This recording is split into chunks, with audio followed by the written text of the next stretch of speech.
সিলেটে নেদারল্যান্ডসের বিপক্ষে প্রথম টি-20তে মাঠে নামতে যাচ্ছে বাংলাদেশ। পাকিস্তানকে হারানো শক্তিশালী একাদশ নিয়েই ডাচদের মোকাবেলা করবে সিমন্সের শিষ্যরা। ওপেনিংয়ে তামিমের সঙ্গে ইমন, ফিনিশিংয়ে জাকের, শামীমের কাঁধে থাকতে পারে দায়িত্ব। প্রথম ম্যাচের সম্ভাব্য বাংলাদেশের শক্তিশালী একাদশ নিয়ে বিস্তারিত থাকছে প্রতিবেদন। আর মাত্র কয়েকদিন পরেই সিলেট আন্তর্জাতিক ক্রিকেট স্টেডিয়ামে শুরু হচ্ছে বাংলাদেশ নেদারল্যান্ড সিরিজের প্রথম টি-20। ম্যাচটি অনুষ্ঠিত হবে চলতি মাসের 30 তারিখে। ওপেনিংয়ে থাকছেন দুই ইনফর্ম ব্যাটার তানজিদ হাসান তামিম ও পারভেজ হোসেন ইমন। তামিম ব্যাট হাতে দুর্দান্ত ফর্মে আছেন। ইনিংসের শুরুতে আক্রমণাত্মক ব্যাটিং করে প্রতিপক্ষকে চাপে ফেলতে চান তিনি।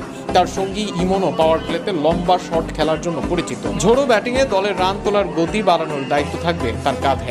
তৃতীয় স্থানে ওয়ান ডাউনে নামবেন দলের অধিনায়ক লিটন কুমার দাস।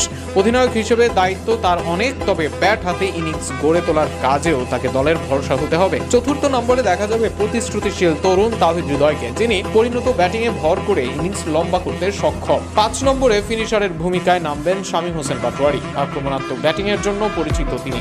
শেষ দিকে ঝড় তোলার কাজটাই হবে তার মূল দায়িত্ব। 6 নম্বরের সেই একই দায়িত্ব ভাগাভাগি করবেন জাকের আলী অনেক, যার ছক্কা মারার দক্ষতা